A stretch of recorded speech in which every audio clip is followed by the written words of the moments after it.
Hello po sa inyong lahat mga ka-crypto. Ako po si Pinoy Crypto Trader at sa video na ito ay atin pong pag-uusapan ang tungkol dito sa peso stablecoin. Ayan, ito po yung Philippine peso. Ito po yung ating sariling fiat currency dito sa ating bansa.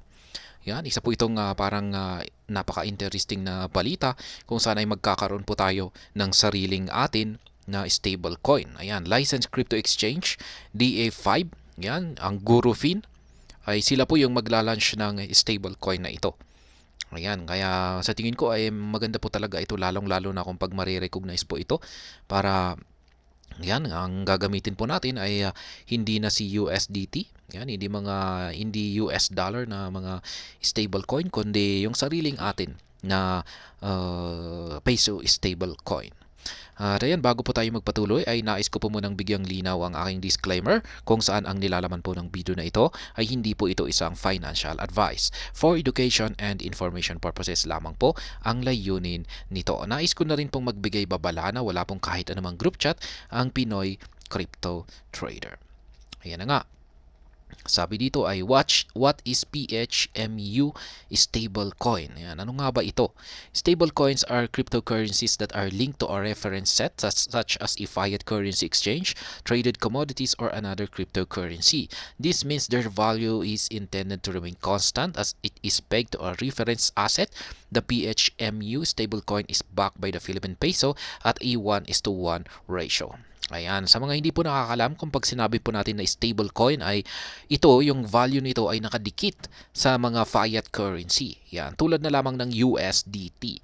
Yung value ng USDT ay nakadikit or magkapareho sa value ng US dollar. Kaya kung pag ang value ng kung pag sinabi natin na ang 1 US dollar ay equivalent po yan sa 1 USDT. Ngayon pagdating naman dito sa PHMU, yan ang peso stable coin, yan na ilalabas ng isang crypto exchange dito sa ating bansa ay yan, siya naman ay nakapeg sa Philippine currency.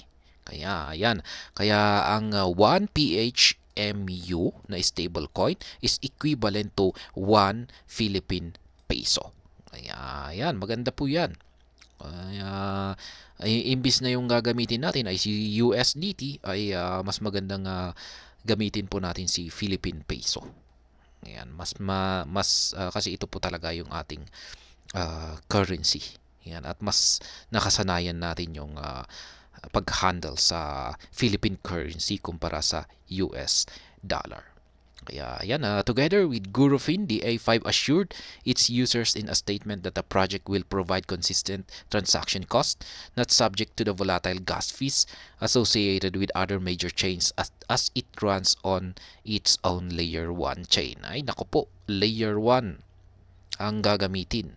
Ngayon, ibig sabihin ay mukhang mahal po yung transaction nito. Yan, sa bagay, ganyan po talaga dito sa sa ating bansa. Tayo ay laging nahuhuli. Kasi ngayon na ay nasa layer 2 na lahat yung blockchain na ginagamit ng mga cryptocurrencies, mga stable coins. Kaya mura yung mga transaction fees nila. Pero yan na nga, ang problema po dito ay yan, yung gas fee. Ayan, tsaka layer 1. Ako po.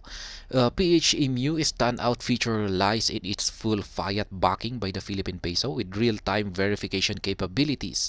The money service business emphasized. The revolutionary coins transcends existing stablecoin standards by ensuring compliance with all requisite legal frameworks and licensing, paving the way for genuine scalability and broad application. Ayan.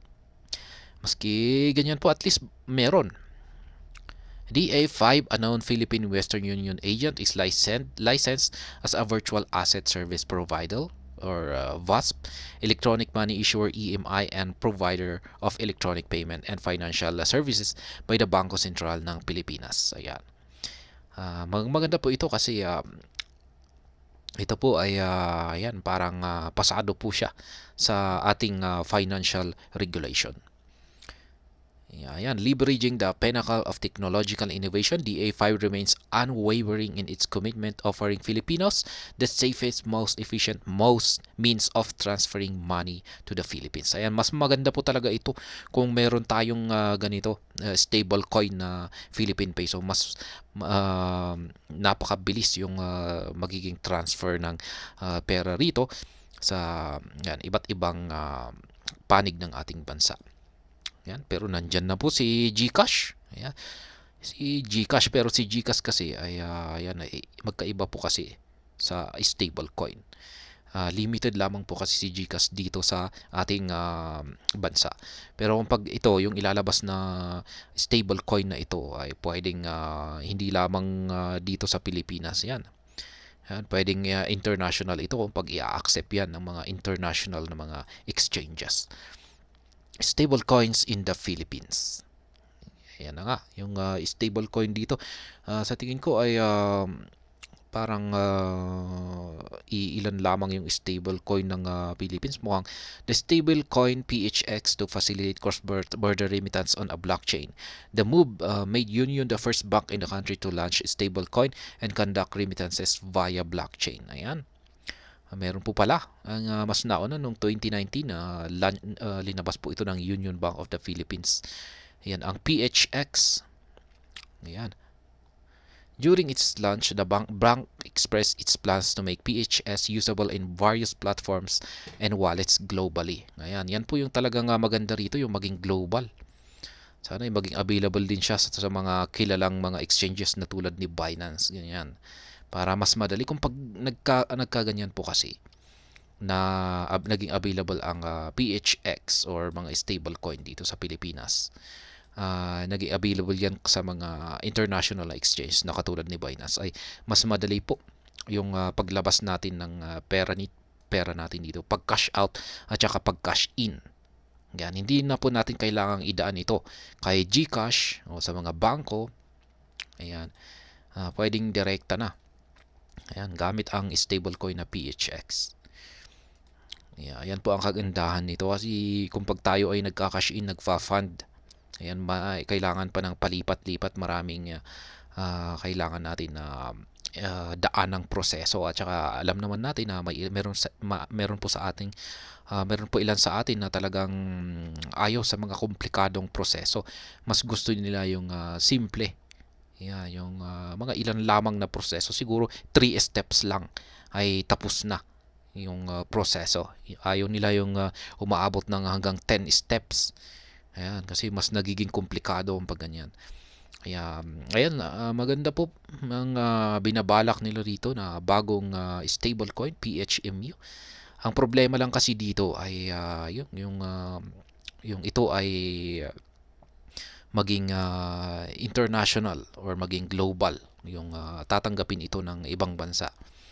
Ayan. Kasi kung pag hanggang dito lang sa bansa, sa ating bansa, hanggang dito lang sa Pilipinas, ay parang hindi gaanong mapapakinabangan dito. Parang yung mga exchanges lamang dito sa ating bansa, yung parang limited lamang siya. Ayan. Kaya mas maganda po talaga kung maging global ito. Ayan, at i-accept, kaya i-promote nila. Kaya, ayan. At maliban dyan, layer 1 yung gamit. Ano ba yan? Napaka dapat bagong bago ito eh. Dapat layer 2 na sana. Ayan, ayan, hanggang dito na lamang po tayo sa balitang ito. Sana po ay inyong nagustuhan ang aking paliwanag dito. Kung inyo po itong nagustuhan ay pakiclick lamang po ang like button nito. Para naman po sa mga bago lamang dito, kayo po ay aking inaanyayahan para mag-subscribe. Pakiclick na rin po ang bell icon nito dahil ito po ang siyang magsisilbing notification nito sa mga bago kong videos na akin pong ina-upload sa aking YouTube channel na ito. Marami pong salamat sa panonood. Ingat po tayo lagi at God bless po sa ating lahat.